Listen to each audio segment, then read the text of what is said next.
வணக்கம் மக்களே, நான் உங்கள் ராசிபுரம் பையன். இப்போ நம்ம எங்கே வந்துருக்கோம் பார்த்தீங்கன்னா, யூடியூப்ல வந்து பார்த்தீங்கன்னா அடித்து சமையல் போட்டு தூள் கிளப்பிட்டு இருக்கிற தாத்தா சாடி ஆறுமுகம் அவர் கூட தான் நம்ம இன்னைக்கு பேச போகிறோம். அவர் கூட சாப்பிடவும் போகிறோம். வாங்க அவருடைய தகவல்கள் நிறைய நம்ம கேட்டு தெரிஞ்சுக்கலாம். எப்படி இந்த ஃபீல்டில் வந்தார், இப்போ எப்படி இது பண்ணிட்டு இருக்காரு, அதெல்லாம் கேட்டு தெரிஞ்சுக்கலாம். மறக்காம நம்ம சேனலை சப்ஸ்கிரைப் பண்ணி ஃபாலோ பண்ணிக்கோங்க.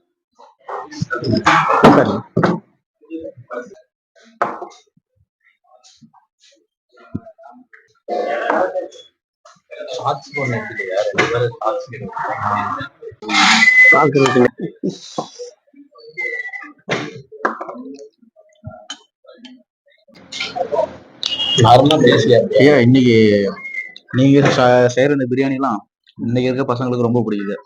நீங்க சின்ன வயசுல இருந்த காலத்துல இந்த பிரியாணி எல்லாம் எப்படி இருந்துச்சு? பிரியாணி எல்லாம் இருந்துச்சுங்களா? பிரியாணி இருக்கும். அரிசி கிடைக்கிறது பெரிய இதா இருக்கும்.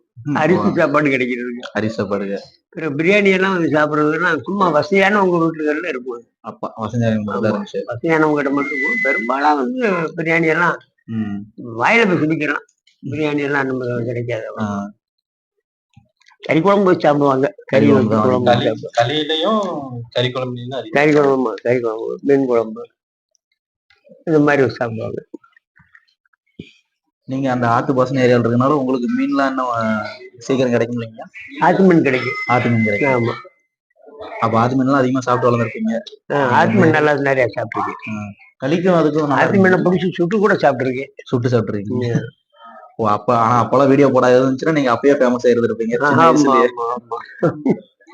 உங்களுக்கு பிடிச்சது என்ன மீன்?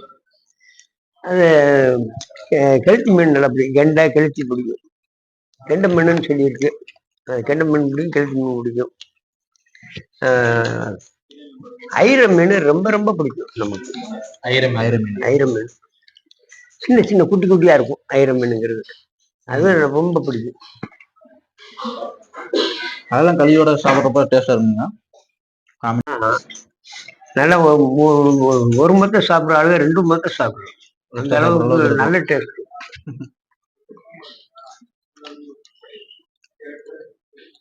இப்ப அதிகமா வெளியே எல்லாம் தமிழ்நாட்டுல வெளியே எல்லாம் நிறைய இடத்துக்குலாம் இப்ப போற அளவுக்கு போயிட்டு இருக்கீங்க. நிறைய பார்த்தேன் அவங்க இன்ஸ்டால பேஸ்புக் எல்லாம். எல்லா இடத்துக்கும் போய் வந்திருக்கேன். எல்லா இடத்துக்கும் போயிட்டு இருக்கீங்க. பொதுவாக இதுக்கு நம்ம வீடியோக்கு போகும்போது நம்ம இருக்கிறது இப்ப கம்மிதான். ஆனா வியாபாரத்துக்கு வந்து எல்லா இடத்துக்கும் இருக்கு. இந்தியாவில் ஃபுல்லா எல்லா இடத்துக்கும் சுத்திட்டு. வியாபாரத்துக்கு என்ன வியாபாரம் பண்ணீங்க இதுக்கு முன்னாடி? அந்த ஜவுளி வியாபாரம் இல்லை. ஜவுளி தான் உங்களோட மெயின் வந்து ஜவுளி தான். மெயின் ஜவுளி. எப்படி வாங்கி விற்கிறது மட்டுங்களா இல்ல நீங்க தனியா கடை வச்சிருந்தீங்களா? முதல் போய் நம்மளும் போய் கமிஷனுக்கு வியாபாரம் கூட போயிருந்தோம். வேற நம்மள சொந்தமாக வச்சு ஆளுகளை கூட்டு போய் டெல்லி, பாம்பே இந்த மாதிரி கூட்டு போய் வியாபாரம் பார்த்து கமிஷனுக்கு கொடுத்து வியாபாரம் பார்த்து. இப்ப இந்த சமையல் இந்த வீடியோ இதெல்லாம் போட்டதுக்கு அப்புறம் எந்த நாட்டுக்கு போயிருக்கீங்க? வேற நாட்டுக்கு ஏதாவது போயிருக்கீங்களா? சமையல் வீடியோ போட்டதுக்கு பிறகு நம்ம போனது அந்தமான் போயிருக்கேன். அந்தமான் போனோம். ஆமா. அந்தமான்ல உங்களுக்கு வரவேற்பு எப்படி இருந்துச்சு? நல்லா இருந்துச்சு. அந்தமான்ல எல்லாருமே கேட்டாங்க. நல்ல வரவேற்பு. அங்க ஃபுல்லா தமிழ் தானுங்க? தமிழ் முதல் இருந்தது நல்லா தமிழ் நிறைய இருந்திருக்காங்க. இப்ப எல்லாம் குடிபெயர்ந்து வந்துட்டாங்க. அப்ப அந்தமான் சொன்னாக்க ஜெயிலுக்கு ஆகிட்டு அந்தமான் ஜெயிலு கட்டியிருக்காங்க. அதெல்லாம் போய் பார்த்தேன். அந்தமான் கைதிகளுக்காக வேண்டி இந்த இடம் அது. இன்னைக்கு அது எல்லாமே இருக்கு. எல்லாம் பார்த்துட்டு வந்தேன். அங்கேயும் வீடியோ எடுத்துட்டு வந்தேன். அங்கேயும் பார்த்தேன். அங்க வந்து இந்த லாப்ஸ்டருங்கிற இந்த எறாவிலே வந்து பெருசாயிருதுல்ல, பெருசாயிட்டா லாப்ஸ்டர். அது வந்து 1 கிலோ 1.5 கிலோ ஒரு லாப்ஸ்டர். 1 கிலோ 1.5 கிலோ வந்துடும். 1 கிலோ 1.5 கிலோ வந்துடும். ஒரு எறா சிறு எறாவா இருக்கிறது. சுண்டு ஒரு 2 இருக்கிற எறா 1 கிலோ 1.5 கிலோ பெருசா இருந்து அதோட ஓடு இருக்குல்ல, சிறுசா இருக்கையிலே ஓடு காடாத்தே இருக்கும். பெருசாயிட்டாக்கா கோடாலி வச்சு வெட்டினா கூட, சுத்தியில் வச்சு அடிச்சா கூட உடையாது. அந்த மாதிரி இருக்கும். அங்க சமைச்சு பாத்தீங்களா? அங்க சமைச்சு இறால், அந்த பெரிய இறால் சமைச்சு. அந்த பெரிய இறால் அதே லாப்ஸ்டர். அந்த லாப்ஸ்டர் சமைச்சிருக்கேன். பிறகு 200 கிலோ மீன், ஒரே மீன் 200 கிலோ. அது தலைப்பக்கம் ஆள் பக்கம் விட்டு நடு சென்டர்ல பிரியாணி போட்டேன். மீன்லயே 200 கிலோ மீன்ல பிரியாணி பிரியாணி, ஃபிஷ் பிரியாணி. இல்ல நார்மலாவே நம்ம கறியில பிரியாணின்றதோட மீன்ல பிரியாணின்றது கொஞ்சம் கஷ்டம். ஏன்னா மீன் வந்து அது வந்து முள்ளு இல்லாம பகுதியா இருந்துச்சு. ஃபிஷ்ல வந்து ரொம்ப சிரமம் பிரியாணி பண்றது. ம். முள்ளு பெரிய மீன்ல எல்லாம் இந்த பெரிய மீன்கள்ல அது நம்ம ஆட்டுக்கறி சாப்பிட்ட மாதிரியே இருந்துச்சு. ம். அது டேஸ்ட் எல்லாமே ஆட்டுக்கறி சாப்பிட்ட மாதிரி. டியூனா மீன். டியூனா மீன், ஆமா. டியூனா மீன் அது 200 கிலோ ஒரு மீன். ஒரே மீன் 200 கிலோ. நீங்கள் போயிருந்தீங்களாங்கண்ணா? அது நடு சென்ட்ரு துண்டு மட்டும் போட்டோம். ம். தலை பக்கமும் வால் பக்கத்தை வெட்டிட்டு நடு சென்ட்ரு மட்டும் போட்டோம். அப்ப அங்க போய் எடுக்கும்போது ம். நல்ல பழக்கம் எங்களுக்கு. அங்க வந்து அவர் ஃபாரஸ்ட் அங்க இருந்தாரு. அவர் பழக்கம் அவர் வச்சு நம்ம நிறைய வீடியோ எடுத்தோம். அங்கேயே நிறைய வீடியோ போட்டோம். சரி சரி. இப்ப எவ்வளவுங்க செலவு உங்களுக்கு ஒரு வீடியோ போடுறதுக்கு? சமையல் இந்த ஒரு இது சமையல் பண்றது எத்தனை பேருக்கு ஆகிற மாதிரி சமைப்பீங்க? இந்த குக்கிங் செலவுலாம் எவ்வளவு? நம்ம செலவு எதிர்பார்த்தோம்னா வீடியோவே போட முடியாது. சமயத்தில் 50,000 ரூபா கூட ஆயிரம், 60,000 ஆயிரம், 30,000 ஆகும். 60,000 கூட செலவழிச்சு எடுத்து வீடியோ வைரலா போகாது. நம்ம ஒரு 10,000 ரூபாய் நார்மலா போட்டிருப்போம். அந்த வீடியோ பார்த்தாக்க ஏகப்பட்ட போகுது. அதுக்கு சொல்ல முடியாது. வீடியோ எல்லாம் பாக்குறது அந்த டவுட் அது எங்களுக்கே இருக்கு. நாங்களே ஏதோ பார்த்து நம்ம ரொம்ப கஷ்டப்பட்டு எடுத்து ஒரு வீடியோ போடுவோம். அது யாருமே பார்க்க மாட்டாங்க. சும்மா போற போக்குல ஒரு வீடியோ எடுத்திருப்போம். அது நிறைய பேர் பார்க்க ஆரம்பிச்சிருப்பாங்க. நான் பெரும்பாலும் வந்து நான் சமைக்கிறத அங்க பக்கத்துல இருக்கவங்க சாப்பிடுவாங்க. அப்படி சாப்பிடுறதுக்கு கூட பெரும்பாலும் நான் கொடுக்கறது ஆசிரமத்துகள் கொடுத்துருவேன். ஆமா, ஆசிரமத்துக்கு கொடுக்குற பழக்கம் நிறைய வச்சிருக்கேன். எதை செஞ்சாலும் ஆசிரமத்துக்கு கொண்டு கொடுத்துருவேன். எத்தனை பேருக்கு ஆகிற மாதிரி நீங்க அதிகமா செய்வீங்க சமையல்? நான் 40 பேர் 50 பேர். ஒரு சில சமயங்கள்ல 2 ஆடு 3 ஆடெல்லாம் போடும்போதெல்லாம், இந்த 200 கிலோ மீன் போடும்போதெல்லாம் ஒரு 100 பேர் 200 பேர் சாப்பிட்ற மாதிரி கூட கொண்டு அந்த அளவுக்கு போடுவேன். ஆமா, அது எவ்வளவு நிறைய பண்ணாலும் கொண்டு ஆசிரமத்துக்கு கொடுத்துருவேன். கொஞ்சமா பண்ணா ஆசிரமத்துக்கு கொடுத்துருவேன்.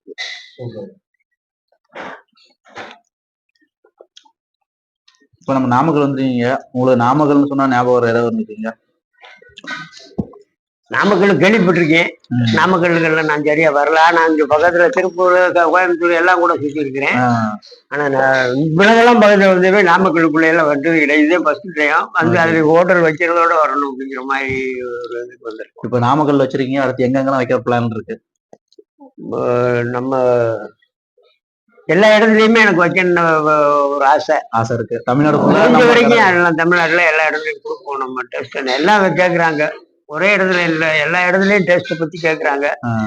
அப்படி இருக்கிறதுனால நம்ம முடிஞ்ச வரைக்கும் எல்லா இடத்துக்கும் நம்மளால எவ்வளவுக்கு எவ்வளவு முடியுமோ அவ்வளவுக்கு கொண்டு போய் சேர்த்துற மாதிரி இருக்கேன். சரி சரிங்க. அடுத்தடுத்து பிரான்சைஸை கொண்டு வளர்த்துக்கிட்டே போலாம்னு இருக்கேன். வந்து கொண்டு வந்துடுவேன். எல்லாத்துக்கும் தமிழ்நாடு ஃபுல்லா கொண்டு வந்துடுவேன். சரி சரி. நாமக்கல் ரொம்ப ரொம்ப நம்ம பார்க்கையில எனக்கு ரொம்ப ரொம்ப சூப்பரா இருக்கு. நல்ல கோயில் ஸ்தலம். ஒரே பாறையில கோயில் இருக்கு. ஆஞ்சநேயருக்கு இந்த ஒரே பாறையில கோயில் இருக்கிறத நான் கேள்விப்பட்டிருக்கிறேன். ஆனா இங்க வந்து பார்த்து இன்னும் நான் வந்திருக்கிற நோல் என்ன போய் பார்க்கல. இந்த வாரத்துல நான் கண்டிப்பா போய் இன்னைக்கு சனிக்கிழமை போனா நல்லதுன்னாங்க. அதனால போய் சாமியை பார்த்துட்டு வரலாம்னு இருக்கேன். இந்த வியாபாரம் முடிஞ்ச உடனே நான் போயிட்டு, ஏன்னா மக்கள் வர்றவங்களெல்லாம் பார்க்கணும். ஏன்னா என்னை பார்க்கணும்னு விரும்பி வருவாங்க. அவங்க எல்லாம் பார்த்துட்டு அவங்கள கான்டாக்ட் பண்ணிட்டு ஒரு 3 மணி போல போய் சாமியை பார்த்து சாயந்தரமா கண்டிப்பா பார்த்துரு. சரி சரி சரி. சுத்தி பாருங்கன்னா நம்ம நாமக்கல் நிறைய இடம் நிறைய இருக்கு. கொல்லிமலை இங்கதான் திங்கக்கிழமை கொல்லிமலை போய் பார்த்துருவேன். இங்க சமைக்கிற மாதிரி பேசுறதுலாம் அங்கெல்லாம் நிறைய இருக்கு. இல்ல, அங்க வீடியோ எடுக்கிறது போறது வரதெல்லாம் பார்த்து இப்போ வீடியோவா எடுத்து வீடியோவை போடலாம். கொல்லிமலையை எடுத்து வீடியோ போடுறீங்க? ஆமா, போடலாம். சாப்பிடுங்க. போதும் எனக்கு. சனிக்கிழமையானா நீங்க போகலாம். சைவந்தையும் சாப்பிடு, விரதம் இல்ல, சைவ சாப்பாடு சாப்பிட்டுக்கிறது. ஆனா ஊருக்குள்ள நீங்க பிரியாணி எல்லாம் நீங்க செய்யறது எல்லாமே அதிகம் நான்வெஜ்ஜா இருக்கு. நீங்க சனிக்கிழமை சாப்பிட மாட்டீங்கன்னு சொன்னா யாரும் நம்ப கூட மாட்டாங்க. அது நம்ப மாட்டாங்க. ஆனா பெரும்பாலும் வந்து நானே அப்படியே செஞ்சாலும் கூட சனிக்கிழமை மற்றவங்களுக்கு கொடுக்கணும் வழியே நான் சாப்பிட மாட்டேன். செய்வேன், எல்லாம் செஞ்சிருவேன், எல்லாம் பண்ணுவேன். சாப்பிட்றது மட்டும் மற்றவங்களும் கொடுத்துருப்பேன். பார்த்து சாப்பிட்றத பார்த்துக்கிறது, அவ்வளவு. சாப்பாடு எப்படி, டேஸ்ட் எப்படி இருக்கு? அருமையா இருக்குங்க. நீங்க செஞ்ச சமையல்லைங்கய்யா நிறையாவே செஞ்சிருக்கீங்க. ம். மக்கள் நிறைய பேர் நீங்க போற இடத்துக்குலாம் கேட்கற ஒரு ஏதோ ஒண்ணு மட்டும் ஸ்பெஷலா கேட்பாங்களா, இது எப்படி செய்யறது, இது எப்படி செய்யறதுன்னு. அதிகமா நிறைய பேர் கேட்டது அவங்கவுங்க விருப்பப்பட்டு சாப்பிட்றதெல்லாம் கேட்பாங்க. மீன் எப்படி செஞ்சுக்கிறது, ஆ, மீனுக்கு என்னென்ன மசால் கொடுக்கணும், சிக்கன் மட்டனுக்கெல்லாம் எப்படி எப்படி மசால் கொடுக்கணும், அவங்க விரும்பி சாப்பிட்றத பற்றி கேட்பாங்க. கேட்பாங்கன்னாக்கா நம்ம வாயில சொன்னோம்னாக்கா அவங்களுக்கு இல்லை, நம்ம வீடியோ போடுறத பார்த்துக்கங்கன்னு சொல்லி சொல்லுது. ஏன்னாக்கா வாயில சொன்னோம்னாக்கா ஞாபகத்துக்கு வராது. ஒண்ணு கண்டிப்பா. இருக்கும் இல்லாம போய் ஆகும். ம். நம்ம செய்யறத பார்த்துக்கிட்டு இருந்துட்டு போட்டாங்கன்னாக்கா அது வரும். அது அளவை மட்டும் சொல்லும்பாங்க. அளவுங்கிறது மட்டும் நம்ம நம்ம கையளவுதே அப்படிங்கிற மாதிரி சொல்லுது. மசாலா எல்லாமே நீங்க ரெடி பண்றது? மசாலா நம்மளே ரெடி. வெளிய இருந்து எதுவும் வாங்குறது இல்ல? வெளியே நம்ம சொந்த கை மசாலா தான். ம். கை மசாலா போட்டது டேஸ்ட் இருக்கும். ஆ. கடை மசாலா வாங்கினாக்கா அவங்க விருப்பத்துக்கு கலந்துருப்பாங்க. ஆமா. கை மசாலா போட்டோம்னாதே நம்ம நம்ம டேஸ்ட்டை நம்ம கொண்டு வர முடியும். அந்த மசாலாவும் அடுத்து ஏதாவது விக்கிற மாதிரி ஏதாவது ஐடியா இருக்குங்களையா? உங்க மசாலா தனியா, டாடி ஆறுமுகம் மசாலான்னு தனியா? அதுக்கு ட்ரை பண்ணிக்கிட்டு இருக்கேன், முயற்சி பண்ணிக்கிட்டு இருக்கேன். அது இப்போ இது இடையில நிறைய கேட்குறாங்க அப்படின்னு. ம். இதை நாங்கள் போய் மசாலாவை நாங்களா போய் செய்கிறத காட்டி நீங்கள் பாக்கெட் போட்டு கொடுத்தீங்கன்னா நல்லது, இல்லைன்னா புக்கா போட்டு எழுதி கொடுங்க, நாங்கள் அந்த மாதிரி செய்கிறோம் அப்படிங்கிற மாதிரி செய்கிறாங்க. முதல்ல நம்ம மசாலாவை ரெடி பண்ணி வெளியில விடலாம்ங்கிற நோக்கத்துல இருக்கிறேன். நான் வர்றேன் அந்த மாதிரி பண்ணி அவங்க வீட்டுகள்ல சாப்பிட்டுக்கிறோம். ஏன்னா கடையிலே வந்து சாப்பிடுறவங்க நிறைய வருவாங்க. அதனாலதான் வீட்டுகள்லையும் சாப்பிடலாம், அவங்க சாப்பிட வச்சிருவோம்ங்கிறத பாக்குறேன். அவங்களாம் நம்ம பவுடர் வாங்கி கொண்டு செஞ்சாங்கன்னா ஓரளவுக்கு செய்வாங்க, சாப்பிடுறது டேஸ்ட். நம்ம அதையும் அப்படியும் கொண்டு போறேன். ஏன்னா இப்ப நம்ம இருக்கிற நேரம் கடைகளில் சாப்பிட்டுக்குருவாங்க. இப்போ ஒரு இல்லாத இடத்துக்கு போயிடுறாங்க, நம்ம சாப்பாடு வேணும்ங்கிறாங்க. அப்ப அதை நம்ம மசாலாவா கொடுத்தா போய் சாப்பிட்டு மசாலா ரெடி பண்றதுக்கு அடுத்து கூடி சீக்கிரம் ரெடி பண்ணிடுவேன். உங்க மசாலா வளர்த்ததை நாங்க என்ன வெயிட் பண்ணிட்டு வரோம். மசாலாவை ரெடி பண்ணிடுறேன். ஐயா அஜித் ஐயா ராசிபுரம் பாய் அப்படிங்கிற ஒரு சேனல் வச்சிருக்கிறாரு. அவருக்கு எனக்கு கொடுக்குற அத்தனை ஆதாரமே அவருக்கு அவர் சேனலுக்கு நீங்க கொடுக்கணும்னு சொல்லி வேண்டிக்கிறேன்னுப்பா. லைக் பண்ணுங்க, ஷேர் பண்ணுங்க, கமெண்ட் பண்ணுங்க. நன்றிங்க.